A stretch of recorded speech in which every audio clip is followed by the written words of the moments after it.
सरफरोशी की तमन्ना अब हमारे दिल में है और देखना है जोर कितना बाजुए कातिल में है।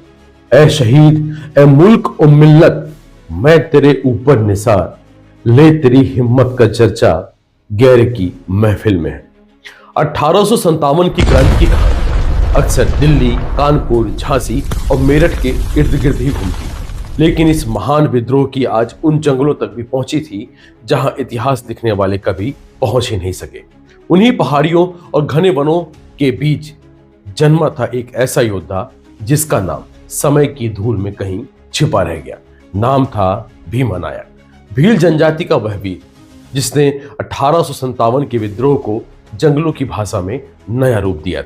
आज हम आपसे बात करेंगे एक ऐसे वीर योद्धा के बारे में जिसकी गाथा, जिसकी वीर गाथा जंगलों में रहकर जिसने 1857 की क्रांति में विद्रोह का एक बहुत बड़ा हिस्सा बना और इतिहास के पन्नों में कहीं ना कहीं वह वीर गाथा, कहीं ना कहीं वह वीर दफन हो गया। हम अपने चैनल द एडवेंचर्स टॉक में ऐसे ही वीर महानायकों की भूमिका, नरसंहार और ऐसे ही रोचक तथ्यों को लेकर सामने आते हैं जो कहीं ना कहीं हमारे इतिहास से छुपाए गए और हम भारतीयों के मध्य में कभी नहीं आए। तो आइए देखते हैं आज जंगल का शेर भीमा नायक।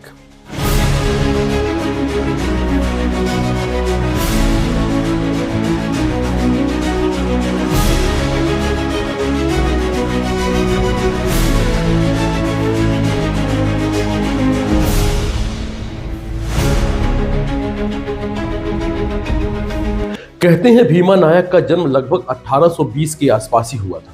तब मध्य भारत का भील क्षेत्र घने जंगलों, ऊंचे पहाड़ों और अज्ञात पगडंडियों से भरा हुआ था। भील समुदाय धनुष बाण का उस्ताद माना जाता था और भीमा बचपन से ही अपने कौशल के कारण अलग ही दिखाई देते थे। 1835 तक आते आते वह अपने इलाके का सबसे निडर शिकारी और सबसे विश्वसनीय योद्धा बन चुका था। भीमा नायक, जिनका नाम सुनकर अंग्रेज थरथर कांपते थे, वहीं ब्रिटिश शासन का दबदबा भी बढ़ रहा था। 1840-1850 के बीच अंग्रेजों ने भीलों की जमीन, जंगल और आज़ादी पर कब्जा करना शुरू कर दिया। भील समुदाय के दिलों में आग सुलगने लगी थी और इसी आग को चिंगारी देने वाले बने वीर भीमा नायक। वह समझ चुका था कि यह संघर्ष केवल जमीन का नहीं, अस्तित्व का है। 1857 में जब उत्तर भारत में विद्रोह की पहली गर्जना हुई तो उसकी गूंज सतपुड़ा और विंध्य की पहाड़ियों तक भी पहुंची। भीमा नायक ने इसे अवसर नहीं बल्कि अपना राष्ट्र प्रेम, अपना कर्तव्य समझा। वह चुपचाप गांव-गांव गया, पहाड़ियों पर बैठकों का आयोजन किया और देखते ही देखते लगभग 3000 भील योद्धा उसके पीछे एक विशाल सेना की तरह खड़े हो गए। जंगल उनका किला था, पगडंडियां उनके सैनिकों की तरह और पहाड़ प्रहरी की तरह थे।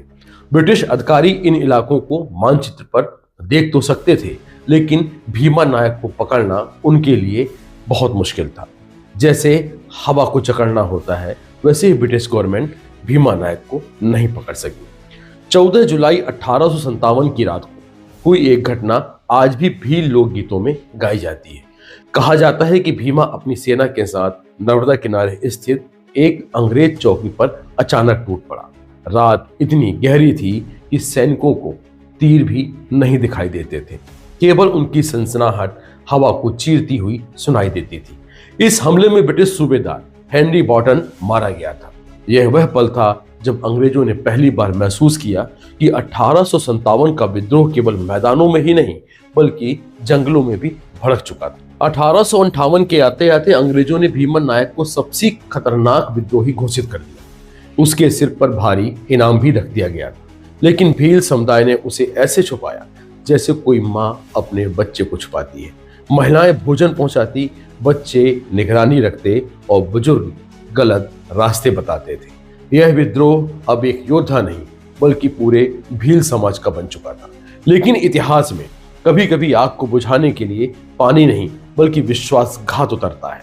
1859 में अंग्रेजों ने एक स्थानीय व्यक्ति को सोने और सुरक्षा का लालच देकर उसे अपने साथ मिला लिया था। उसी ने भीमा नायक के एक गुप्त ठिकाने की सूचना भी दी थी। जंगल की रात फिर टूटी, चारों ओर फायरिंग, चिल्लाहट और तीरों की बरसात होने लगी।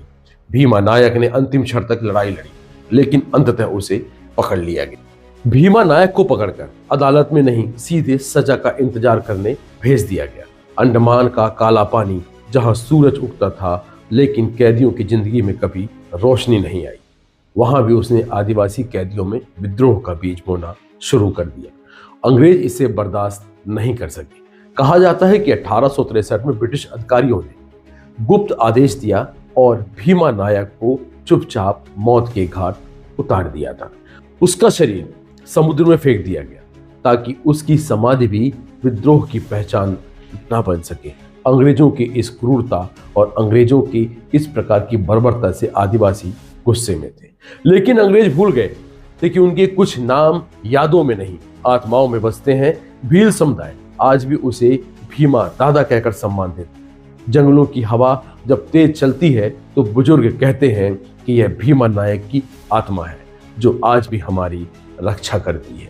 1857 की क्रांति के अनगिनत नायकों में वह एक ऐसा योद्धा था जिसे न किताबों में जगह दी, न सरकारी अभिलेखों में जगह दी, लेकिन उसकी कहानी आज भी छिपी आग की तरह जीवित है, रहस्यमय, रोमांचक और प्रेरणादायक है। वह गुमनाम नहीं, लेकिन क्रांति के सबसे अदम्य, सबसे खामोश और सबसे गर्वित योद्धाओं में से एक था, भीमा नायक।